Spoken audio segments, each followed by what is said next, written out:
Bonsoir, chers frères et sœurs. Je bénis le Seigneur qui nous permet encore de nous retrouver ensemble ce soir pour pouvoir partager la parole dans sa présence.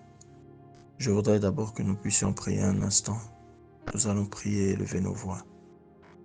Seigneur Jésus, je te bénis, je te rends gloire, Seigneur, et je te remercie du fait que tu sois là ce soir. Seigneur, nous voulons que tu nous diriges dans la lecture de ta parole. Nous voulons être inspirés par toi. Nous voulons que ce soit toi qui nous conduise et qui nous montre véritablement le chemin à suivre. Parle-nous encore de tes mystères par ta parole et permets-nous, Seigneur, de pouvoir être à l'écoute dans la présence du Saint-Esprit. Nous te bénissons et nous te rendons gloire ce soir au nom de Jésus. Amen. Bien, aujourd'hui, nous allons continuer. Nous allons parcourir la parole de Dieu et nous allons lire aujourd'hui le livre de Actes, Actes le chapitre 2, à partir du verset 1. Je fais la lecture. Quand le jour de la Pentecôte arriva, ils étaient tous ensemble, au même endroit. Tout à coup, il vint du ciel un bruit, comme celui d'un vent violent, qui remplit toute la maison où ils étaient assis. Des langues qui semblaient de feu leur apparurent, séparées les unes des autres, et elles se posèrent sur chacun d'eux. Ils furent tous remplis du Saint-Esprit et se mirent à parler en d'autres langues, comme l'Esprit leur donnait de s'exprimer. Or, il y en avait en ce jour à Jérusalem des Juifs, hommes pieux, venus de toutes les nations qui sont sous le ciel. À ce bruit, ils accoururent en foule et ils furent stupéfaits parce que chacun les entendait parler dans sa propre langue. Ils étaient tous remplis d'étonnement et d'admiration. Et ils se disaient les uns aux autres, ces gens qui parlent, ne sont-ils pas tous galiléens? Comment se fait-il donc que nous les entendions chacun dans notre propre langue, notre langue maternelle? Parthes, Médès, Élamites, habitants de la Mésopotamie, de la Judée, de la Cappadoce, du Pont, de l'Asie, de la Phrygie, de la Pamphylie, de l'Égypte, du territoire de la Libye voisine, de Cyrène et résidents venus de Rome, juifs de naissance ou par conversion. Alléluia. Donc ici, on est en train de nous parler du jour de la Pentecôte. Et ce jour-là, comme nous le savons tous, les apôtres étaient réunis après que Jésus soit enlevé, qu'il soit parti. Vous vous souviendrez que dans des audios précédentes, je vous avais parlé de ce que le Seigneur avait dit au départ. Il leur avait expliqué qu'il ne fallait pas qu'ils bougent, qu'ils restent dans le lieu jusqu'à ce que le Saint-Esprit arrive. Et donc ils avaient l'habitude de se réunir dans la chambre haute. Et ce jour-là, c'était le jour de la Pentecôte. Ils étaient tous réunis. Et pendant qu'ils étaient en train de prier et d'adorer Dieu, la Bible nous dit que ce jour-là, ils étaient tous assemblés. Il y eut un énorme bruit. Et le Saint-Esprit est arrivé. Le Saint-Esprit a rempli la salle. Il y avait des langues séparées, des langues semblables à des langues de feu, qui se sont posées sur les têtes de chacun. Et donc, ils ont tous été baptisés du Saint-Esprit ce jour-là. Et la première chose qu'on nous explique, c'est que ils étaient donc remplis et que ils étaient en train de parler en d'autres langues. Ça, c'est la première chose qu'on nous révèle par rapport à la descente du Saint-Esprit ce jour-là.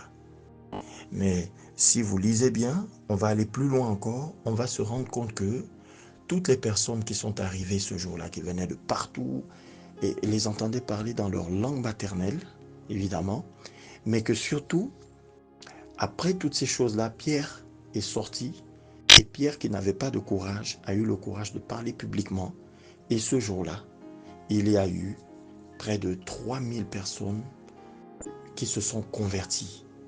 Je pense même plus de 3000 personnes qui se sont converties ce jour-là et qui ont donné leur vie au Seigneur. Et l'Église a véritablement pris son envol ce jour-là. Parce que c'était quelque chose de poignant, quelque chose d'extraordinaire qui est arrivé. C'était la Pentecôte. L'arrivée du Saint-Esprit, le baptême du Saint-Esprit ce jour-là était poignant. Et ces hommes et ces femmes qui étaient réunis, qui étaient simples, s'étaient complètement métamorphosés. Alléluia. Ils se sont métamorphosés donc à l'arrivée du Saint-Esprit.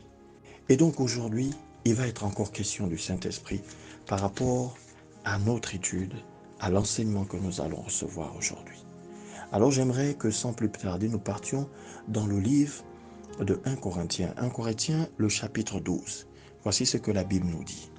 La Bible nous dit, en ce qui concerne les réalités spirituelles, je ne veux pas, frères et sœurs, que vous soyez dans l'ignorance. Vous savez comment, lorsque vous étiez étrangers au peuple de Dieu, vous vous laissiez irrésistiblement entraîner vers les idoles muettes. C'est pourquoi, je vous le déclare, personne s'il parle par l'Esprit de Dieu, ne dit Jésus est maudit. Et personne ne peut dire Jésus est le Seigneur si ce n'est par le Saint-Esprit. Verset 4. Il y a diversité de dons, mais le même Esprit, diversité de services, mais le même Seigneur, diversité d'actes, mais le même Dieu qui accomplit tout en tous. Je voudrais d'abord m'arrêter là pour expliquer quelque chose. La Bible nous enseigne que ce jour-là, les apôtres étaient réunis et le Saint-Esprit est arrivé sur eux. Et lorsque le Saint-Esprit est arrivé sur les apôtres ont été totalement transformés, entièrement transformés, lorsqu'ils ont été baptisés du Saint-Esprit. Le baptême s'est effectué rapidement. La Bible dit que le premier signe qu'on a eu, c'est qu'ils se sont mis à parler en d'autres langues. Donc tout de suite, ces chrétiens-là, qui étaient des chrétiens simples au départ, qui étaient des personnes simples au départ, qui avaient vécu avec Jésus, qui fonctionnaient avec leur manière de faire, qui marchaient avec une certaine logique, ces chrétiens-là, après être baptisés, ont été totalement transformés par le Saint-Esprit. La transformation était telle que ça affectait jusqu'à leur caractère. Pierre, qui avait renié Jésus et qui de nature était un petit peu timide et peureux, Pierre s'est transformé tout de suite. Il est devenu une autre personne. Il a eu une capacité, une force de se mettre devant toute une population et parler au nom du Seigneur sans avoir de la crainte, en ayant plein de courage. Et la Bible nous enseignera que toutes ces personnes-là se sont converties tellement ils étaient stupéfaits, frappés par la manière dont Pierre parlait. Parce que Pierre n'était plus la même personne. Alors, qu'est-ce qui caractérise ce changement brutal? Qu'est-ce qui fait qu'un chrétien ordinaire, qui a l'habitude d'aller à l'église tout le temps, qui a l'habitude de prier simplement, qui a l'habitude de faire des choses de manière ordinaire, puisse être transformé du jour au lendemain par la visitation du Saint-Esprit? C'est parce que le Saint-Esprit, la personne du Saint-Esprit, est définie par son caractère. L'Esprit de Dieu, en venant dans la vie des disciples ce jour-là, a apporté un nouvel élan sur leur être entier. Tout leur être entier a été transformé. Et aujourd'hui, nous allons parler de la personne du Saint-Esprit qui est la troisième personne de la Trinité. Nous savons qu'il y a Dieu le Père, il y a Dieu le Fils et il y a Dieu le Saint-Esprit. Et Jésus-Christ de Nazareth, en partant dans le ciel, avait dit à ses disciples de ne pas bouger, d'attendre le Saint-Esprit. Il leur avait dit, il vaut mieux pour vous que je m'en aille. Parce qu'en partant, vous auriez comme ça la facilité de recevoir le Saint-Esprit et il n'y aurait plus aucune limite. Et il vous souviendra que quand Jésus était avec ses disciples, il leur expliquait en disant, Ceux qui croiront en lui feront des choses et même encore plus grandes que celles qu'il a faites, à cause du Saint-Esprit. Donc, le Saint-Esprit est quelqu'un de primordial dans nos vies en tant que chrétiens. C'est le Saint-Esprit qui crée la différence entre les chrétiens et c'est le Saint-Esprit qui pourra venir transformer ta vie. Ta vie chrétienne aujourd'hui, elle a des difficultés, elle n'avance pas. Il y a beaucoup de choses qui ne vont pas parce que le Saint-Esprit n'a pas encore pris tout le contrôle de ta vie. La Bible dit que lorsqu'ils ont reçu le Saint-Esprit ce jour-là, ils ont été transformés psychologiquement et dans le caractère. Tout s'est fait ressentir. Mais le Saint-Esprit, la personne du Saint-Esprit a apporté une puissance qui est venue décanter tout ce qu'il y avait autour d'eux. Lorsque le Saint-Esprit vient dans ta vie, il vient décanter tout ce que tu as. Il vient changer ta manière de fonctionner et ta façon de voir. Alors quand le Saint-Esprit est arrivé, la Bible dit qu'il y a eu une particularité, c'est que ils se sont mis à parler en langue. Et nous allons découvrir maintenant qui est la personne du Saint-Esprit et qu'est-ce qui caractérise le Saint-Esprit, la troisième personne de la Trinité. Nous partons dans le livre, nous revenons dans notre livre de 1 Corinthiens, le chapitre 12. J'ai commencé à lire et je disais qu'au verset 4, on dit ceci. Il y a diversité de dons, mais le même esprit. Diversité de services, mais le même Seigneur. Diversité d'actes, mais le même Dieu qui accomplit tout en nous. Or, à chacun la manifestation de l'Esprit est donnée pour le bien de tous. Alléluia. Il y a diversité de dons, mais le même Esprit. Donc les dons spirituels, les dons de Dieu dont il y a le parler en langue qui s'est manifesté lorsque les disciples sont arrivés, les dons spirituels viennent du Saint-Esprit. On dit il y a diversité de services. Dans d'autres versions, on dira diversité de ministères. Mais le même Seigneur. Donc c'est le Seigneur Jésus-Christ de Nazareth. Donc Dieu on a Dieu en tant qu'esprit, donc Saint-Esprit, qui manifeste les dons spirituels. On a Dieu en tant que Seigneur, donc Jésus-Christ, qui appelle au ministère, donc diversité de services, diversité de ministères, mais le même Seigneur. Et puis il y a Dieu, diversité, au verset 6, diversité d'actes, mais le même Dieu qui accomplit tout en tous. Donc, ou dans certaines versions, on dira diversité d'opérations, mais le même Dieu. Alléluia. Donc, la troisième manifestation de Dieu en tant que opérateur de miracles, opérateur de grands miracles de création. Donc, Dieu le Père. Il y a là donc les trois dimensions de la Trinité. Mais ce qui va nous intéresser ici, c'est la troisième personne. Diversité de dons, mais le même esprit. Donc l'esprit. Et voici ce qui est dit à partir du verset 7. Or, à chacun la manifestation de l'esprit est donnée pour le bien de tous. Donc, dans d'autres versions, on dit pour l'utilité commune.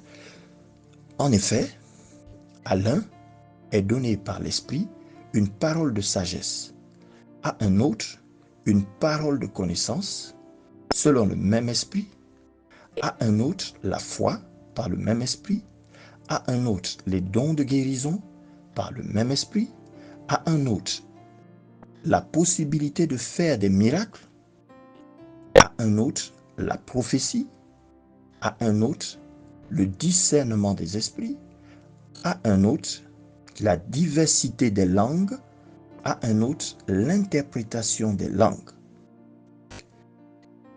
Mais toutes ces choses, c'est un seul et même esprit qui les accomplit en les distribuant à chacun en particulier comme il veut. Alléluia.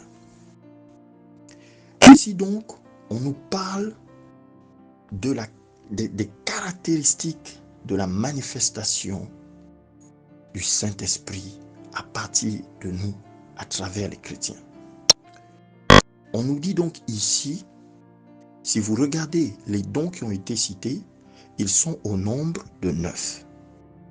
Dans ces 9 dons, les 9 dons sont repartis dans 3 familles différentes.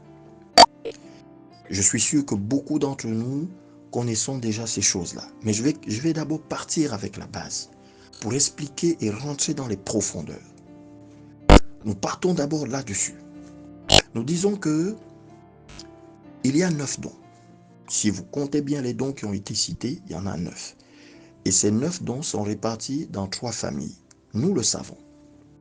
De ces 3 familles-là, ces 3 familles sont caractérisées pour chaque famille par quelque chose de bien particulier. Donc, il y a les dons d'inspiration, les dons de révélation et puis les dons de puissance. Tout ça, nous le savons déjà. Maintenant, dans les dons d'inspiration, nous avons le don du parler en langue, la diversité des langues, nous avons l'interprétation des langues, et puis nous avons la prophétie. Donc, le jour de la Pentecôte, lorsqu'ils se sont mis à parler dans les langues maternelles que les autres, ceux qui venaient en pèlerinage et tout ça, écoutaient dans leur langue maternelle, la Bible nous le dit, ils étaient là en train de manifester l'un des dons, un seul des 9 dons qui est la diversité des langues. Alléluia. Mais la Bible nous dit qu'il en existe plusieurs autres dons. Vous voyez, lorsque Jésus s'adresse aux apôtres en leur disant de ne pas partir, de ne pas bouger de là, de ne pas s'exposer avant d'avoir reçu l'Esprit, le Seigneur sait que quand le Saint-Esprit va arriver, c'est une puissance qui va venir sur eux. Parce que la personne du Saint-Esprit, c'est la manifestation de Jésus-Christ en tant qu'Esprit, mais dans une dimension de puissance qui nous accompagne pour confirmer la parole que nous allons prêcher ou que nous allons partager ou que nous allons dire. Mais pas que. Il vient et lorsqu'il arrive, il transforme notre vie entière. Et il la transforme parce que les dons de l'Esprit se manifestent dans nos vies. Et au lieu d'être un simple chrétien, nous devenons un disciple de Jésus, un disciple du Seigneur. En ce sens que le Seigneur accompagne tout ce que nous faisons par des manifestations et la transformation de notre vie est visible aux yeux de tous. Donc je disais qu'il y avait 9 dons. Et la Bible nous expliquait que ces dons-là étaient repartis par le Saint-Esprit en chacun d'entre nous comme il le voulait. Et que c'était selon son bon gré. Donc ce jour-là, le jour de la Pentecôte, lorsqu'il est arrivé, les disciples ont manifesté un don qu'on appelle la diversité des langues. C'est-à-dire que vous êtes un Français et puis vous vous mettez à parler en langue, en anglais, en espagnol, ou bien dans une langue maternelle, ou bien en latin, ou bien ça va dépendre. Mais la Bible dit qu'il y a un autre don encore qui s'appelle l'interprétation des langues. C'est-à-dire que vous pouvez être en train de parler en langue et bien sûr ce sont des dons que le Seigneur manifeste, mais pas n'importe comment. Il le fait dans l'église locale, il le fait lorsque les frères et les sœurs sont réunis ensemble. Alors lorsque vous êtes ensemble, le Saint-Esprit est capable de faire en sorte que ces dons-là se manifestent selon que lui-même veut se manifester. Donc je disais qu'il y avait 3 grandes familles. Dans la famille des dons d'inspiration, il y avait le parler en langue, l'interprétation des langues et la prophétie. Ensuite, il y avait les dons de révélation. Et dans les dons de révélation, il y a le don de la parole de sagesse, la parole de connaissance et le discernement des esprits. Et puis, il y avait les dons de puissance. Ces dons de puissance-là, ce sont la foi, le don des guérisons et les dons d'opération de miracles. Donc, là, nous avons tous les 9 dons qui caractérisent la manifestation de la puissance du Saint-Esprit. Et lorsque nous acceptons Jésus comme Seigneur et Sauveur, et que nous sommes baptisés du Saint-Esprit, le Saint-Esprit, en fonction de ce qu'il a prévu faire, le Seigneur Jésus, en fonction de ce que Jésus-Christ a prévu faire avec nous, le Saint-Esprit va manifester l'un des dons, sinon 2 dons, sinon 3 dons, selon son désir et selon les circonstances. Et c'est à partir de ça, vous voyez, lorsque nous sommes baptisés du Saint-Esprit, que nous devenons des chrétiens différents. En ce sens que nous devenons des hommes surnaturels. Parce que la Bible nous dit que nous n'avons pas à lutter contre la chair et le sang, mais contre toutes les dominations, les manifestations et tout ça. Mais lorsque nous sommes baptisés du Saint-Esprit, nous avons ces dons-là avec nous. Et ces dons-là maintenant transforment notre vie. La manifestation du Saint-Esprit est complètement différente avec nous en ce moment précis. Et au fur et à mesure et tout au long de notre vie chrétienne, les dons vont prendre une autre tournure selon que nous serons obéissants à la parole de Dieu et obéissants à la voix de l'Esprit. Donc, la Bible dit que le Saint-Esprit manifeste ses dons et il les distribue à chacun en particulier comme il veut. Bien. Maintenant, arrêtons-nous un instant. Lorsque nous nous convertissons et que nous avons accepté Jésus comme Seigneur et Sauveur, lorsque le Seigneur rentre dans notre vie, lorsque nous sommes baptisés du Saint-Esprit, notre vie et notre façon de faire ne sont plus pareilles. C'est pour ça que je disais dans un audio précédent que c'est le baptême du Saint-Esprit qui nous permet de commencer à faire une véritable marche sans difficulté dans le christianisme, dans la vie chrétienne. Il est impératif que nous tous, en tant qu'enfants du Seigneur, nous puissions développer une véritable communion avec l'Esprit. Pourquoi? Parce qu'à chaque fois que nous serons confrontés aux difficultés, la puissance et la présence du Saint-Esprit dans notre vie viendra comme un secours pour nous. La Bible dit que l'esprit et la chair sont opposés. Et aussi longtemps que nous marchons sur cette terre en tant qu'être humain, nous sommes confrontés à la chair, au péché et à tout ce qui s'ensuit.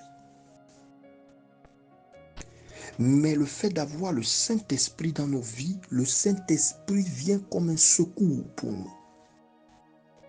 Et la manifestation des dons spirituels n'en est que la démonstration. Alléluia. C'est pour cela que ce jour-là, lorsque les disciples ont reçu le Saint-Esprit et qu'ils ont été baptisés du Saint-Esprit, leur vie n'était plus la même. La Bible nous enseigne que Pierre un jour est arrivé devant le temple et il a vu un homme qui était là, qui ne pouvait pas marcher. Et il a dit à cet homme, lève-toi et marche. Et l'homme s'est levé. Pierre n'avait rien d'extraordinaire. Mais la présence du Saint-Esprit qui était sur lui et les dons spirituels qui l'accompagnaient, la manifestation de l'Esprit ont fait lever cet homme.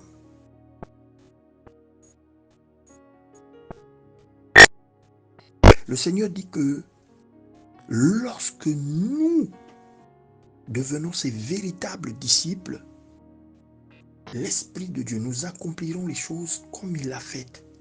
En réalité, ce n'est pas que nous accomplirons les choses comme il a fait, mais ce que le Saint-Esprit nous ayant investi, l'Esprit de Dieu va accomplir les choses pour confirmer la parole du Seigneur.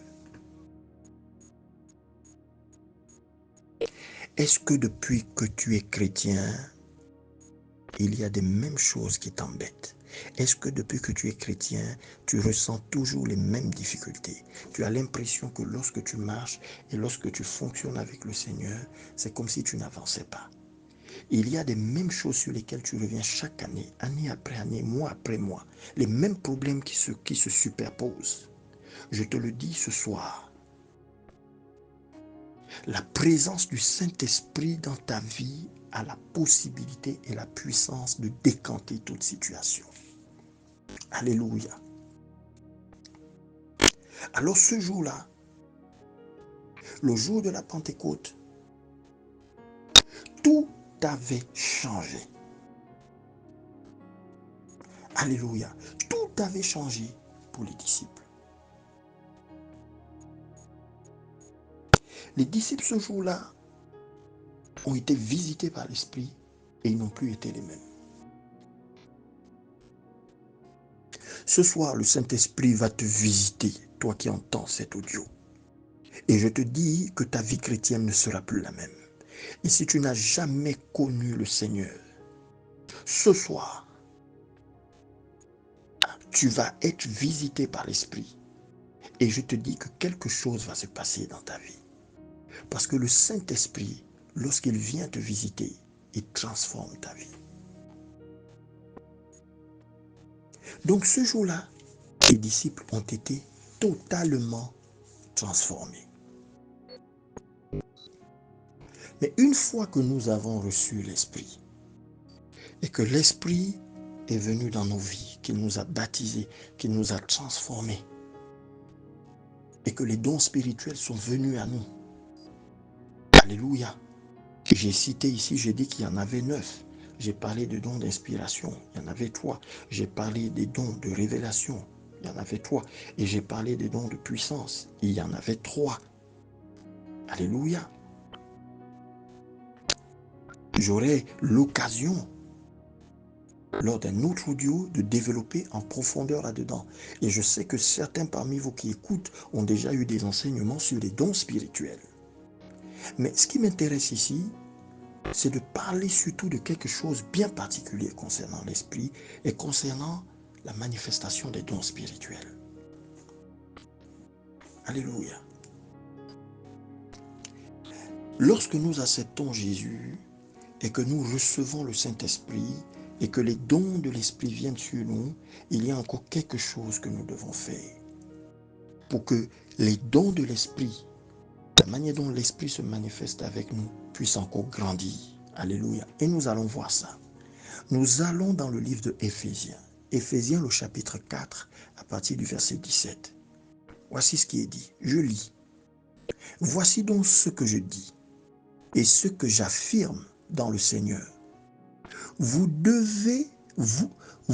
devez plus vous conduire comme les non-croyants qui se laissent guider par la sottise de leurs pensées. Ils ont l'intelligence obscurcie.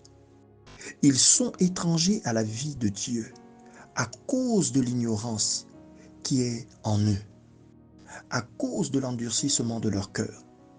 Ils ont perdu tout sens moral et se sont livrés à la débauche pour commettre avec avidité toutes sortes d'impuretés.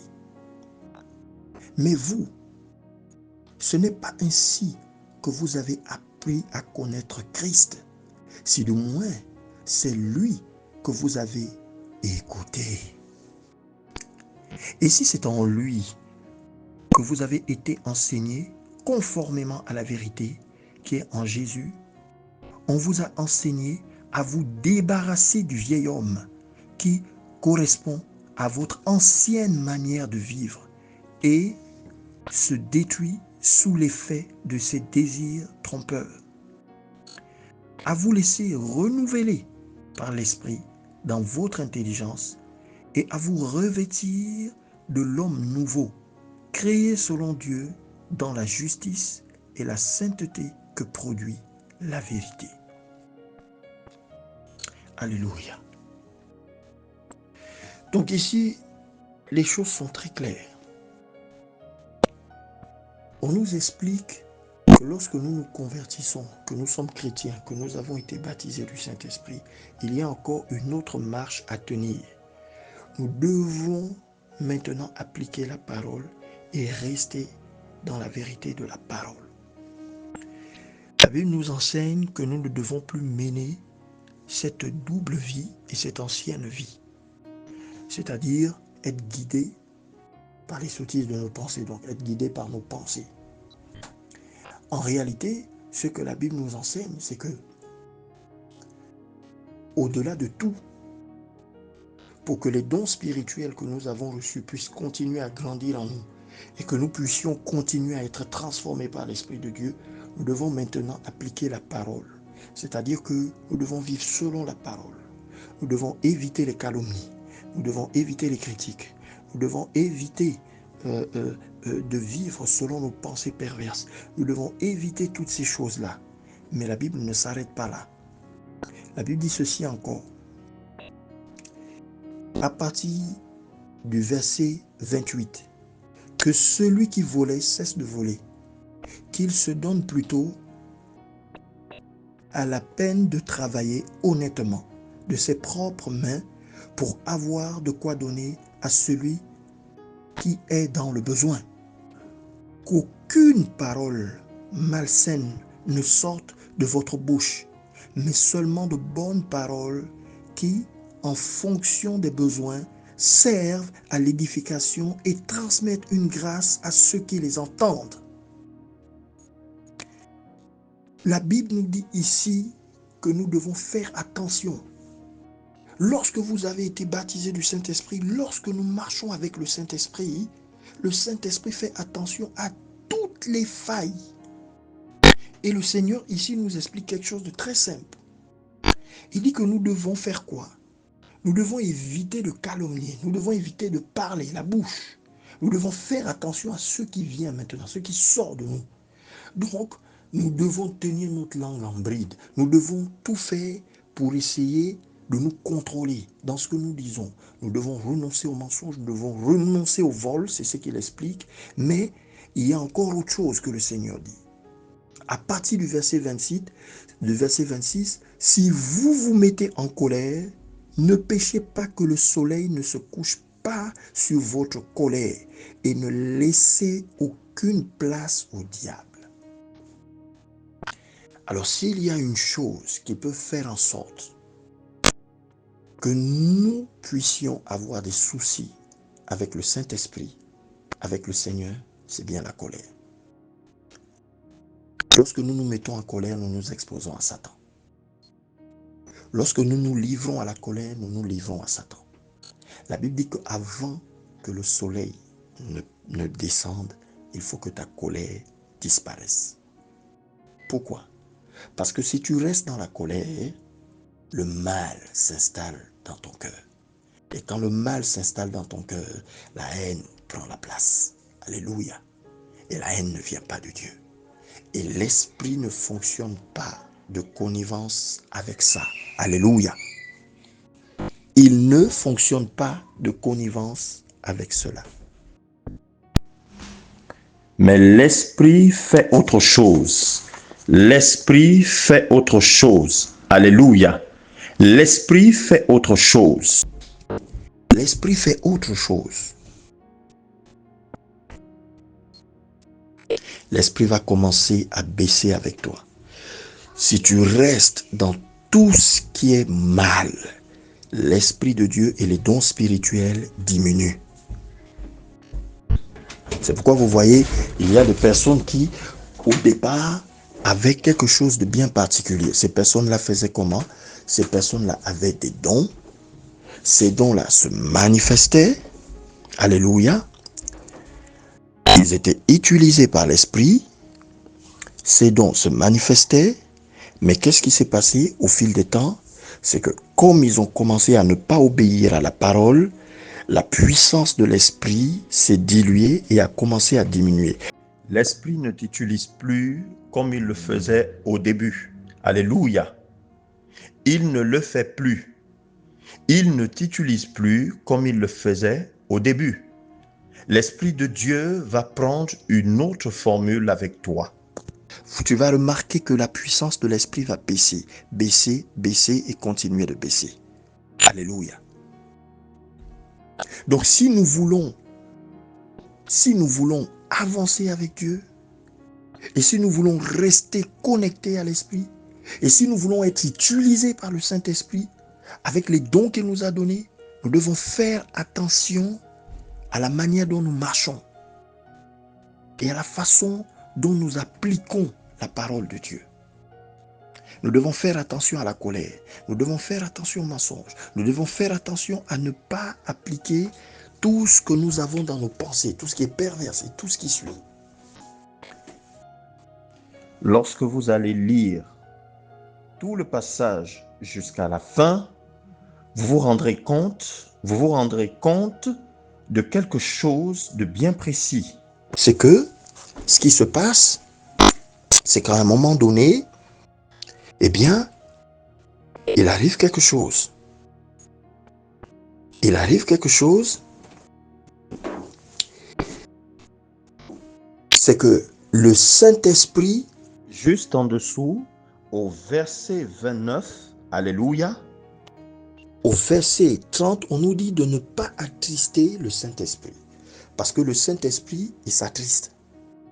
Et ce qui attriste l'Esprit, c'est le fait que nous n'appliquions pas la parole et que nous posions des actes qui ne vont pas dans le sens du Seigneur. Or, plus nous obéissons à l'Esprit, plus l'onction augmente, plus les dons augmentent, plus la manifestation de l'Esprit augmente à nous et plus notre vie chrétienne devient facile. Alléluia. Elle devient facile. Je te le dis ce soir. Si tu veux voir le miracle de Jésus dans ta vie, si tu veux voir le miracle de Dieu dans ta vie, il faut que tu t'efforces de marcher selon la parole, mais pas que.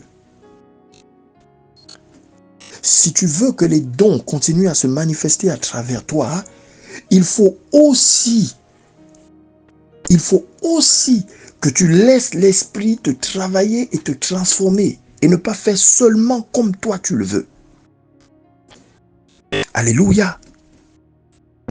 La Bible enseigne ici que plus nous rentrons dans le péché et plus la manifestation du Saint-Esprit diminue.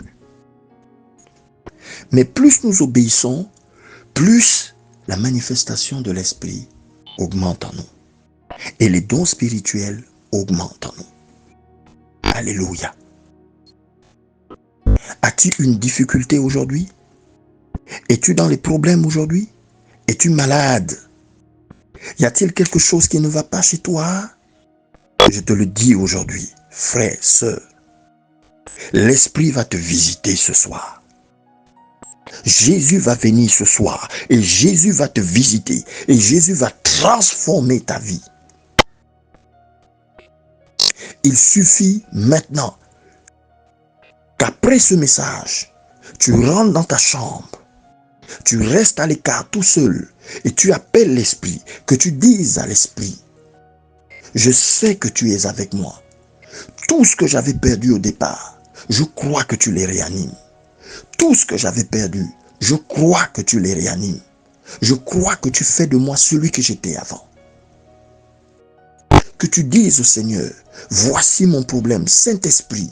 Maintenant, manifeste-toi comme tu t'es manifesté le jour de la Pentecôte, quand tu es arrivé et tu as transformé la vie de tous ses disciples. Lorsque Pierre est sorti et a parlé publiquement avec courage, alors qu'il n'était plus la même personne. Lorsque tu as utilisé Pierre pour faire lever ce paralytique. Il suffit que tu rentres dans ta chambre tout de suite, après ce message, après écouter ce message, je te le dis ce soir, rentre dans ta chambre, parle à l'Esprit de Dieu et tu verras tout ce que tu avais perdu. L'Esprit va te ranimer, l'Esprit va ramener les dons. Je le crois au nom de Jésus. Alléluia. Je bénis le Seigneur pour cette parole. Et je voudrais prier maintenant pour la fin de cet audio. Seigneur Jésus, tu connais chaque personne là où il se trouve, Seigneur. Et tu connais les besoins de chacun, Seigneur. Je prie maintenant, Seigneur, mon Dieu, mon roi, que comme le jour de la Pentecôte, ce jour-là, Seigneur, que les dons spirituels arrivent sur chacun de tes enfants là où ils se trouvent, puissent toucher chacun là où il se trouve. Et tout ce que tu as appelé, Seigneur, mon Dieu, mon roi, à te servir, ce par qui tu voudrais te manifester, Seigneur, remplis chacun des dons spirituels, Seigneur. Et toutes celles et ceux qui avaient déjà une alliance avec toi, Père éternel Dieu, qui avaient une certaine manière de marcher avec toi et qui ont perdu, Seigneur, qui se sont refroidis. Je prie maintenant que tu les ranimes, que tu les ramènes à toi. Au nom de Jésus-Christ de Nazareth, merci pour ta grâce et merci pour ta puissance. Dans le nom de Jésus-Christ de Nazareth, nous avons prié. Amen. La grâce soit avec vous, frères et sœurs.